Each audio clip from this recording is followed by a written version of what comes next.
tal? ¿Cómo están? Bienvenidos a un nuevo Consejo Económico. El día de hoy nos acompaña la magíster Rosana Montero.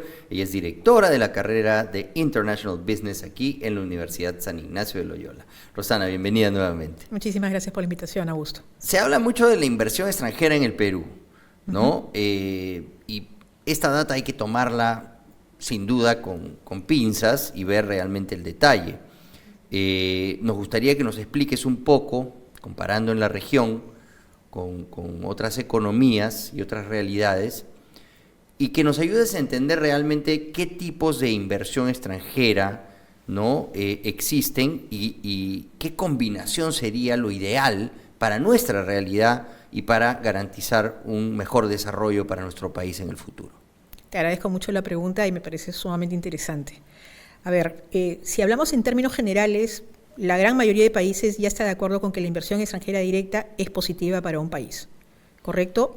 Inversión extranjera directa, explícanos. Correcto. Inversión extranjera directa es inversión de una empresa que no es peruana en el Perú, ¿correcto? Y la palabra directa significa que la gestión la maneja esa empresa. Uh-huh. Por ejemplo, Telefónica compró no el 100% de Telefónica Perú, compró el 30 y algo por ciento, pero dentro del contrato compra-inversión quedaba claro de que quien gestionaba la empresa era Telefónica, sin tener el 51%. Por lo tanto, inversión extranjera directa. ¿Okay? Yo la manejo, yo la gestiono, yo la dirijo.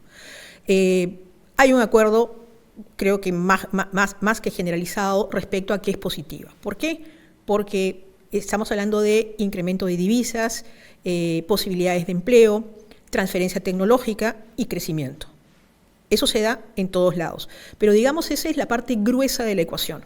La pregunta es ir, como tú mencionas, a un análisis más fino. Y hay bastantes informes, la CEPAL siempre hace este tipo de informes que nos permite contar con información mucho más fina como para poder entender mejor el rol de la inversión extranjera directa en un país y las acciones o los planes que debería llevar a cabo un gobierno para que justamente el tema sea realmente positivo.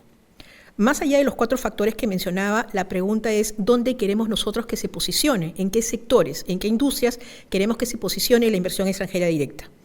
Número 1, en el caso de Perú, es evidente que tenemos un déficit a nivel de infraestructura bastante fuerte. Claro, como de 120.000 millones, ¿no? Una locura, ¿no? Y evidentemente el ahorro interno, por un lado, y por otro lado, las capacidades de las empresas hace poco probable que nosotros internamente podamos solucionar ese tema. Por lo tanto, pensar en inversión extranjera directa ahí, bienvenida. Pero es una inversión que viene, ejecuta un proyecto y se va. Entonces, ahí surge otro factor que se llama permanencia.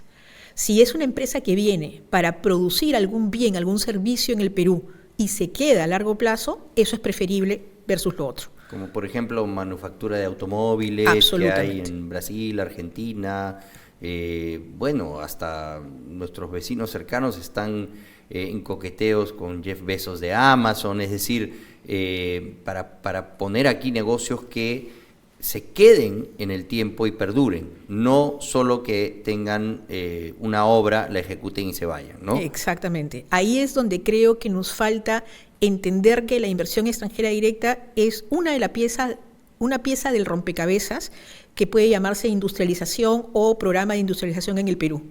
Porque si yo pienso en algún sector que lo identifico como clave, yo puedo generar una serie de políticas, una serie de medidas para específicamente atraer la inversión a ese sector. Tenemos ejemplos claros. Costa Rica cambió su balanza comercial de bananas y piña a tecnología.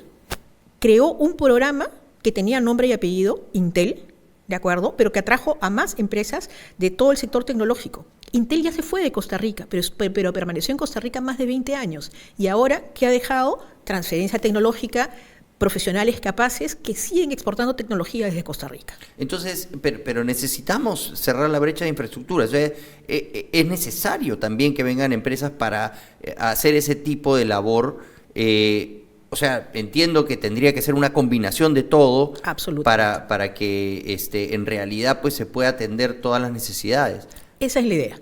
Yo creo que el tema de infraestructura es una realidad y una necesidad que es impostergable, definitivamente, porque te quita o te pone competitividad, ¿correcta? Pero eso no excluye que busquemos también generar las condiciones para atraer inversiones que se queden, que nos transfieran la tecnología y que hagan posible después, por más que se vayan, como el caso que De ilustras de Costa Rica, correcto, que ya nos dejen todo ese know-how, ¿no? Totalmente de acuerdo. Y eso implica justamente entender la industria, entender qué atrae a la industria, no solamente el tema de estabilidad macroeconómica, ¿correcto? Hay otros factores a tener en cuenta que inclusive están vinculados con las universidades, porque finalmente si tú no tienes capital intelectual, si no tienes profesionales que estén especializados en una industria, mal van a venir empresas porque no van a tener justamente a quién contratar para poder desarrollar sus trabajos. Exactamente. ¿No?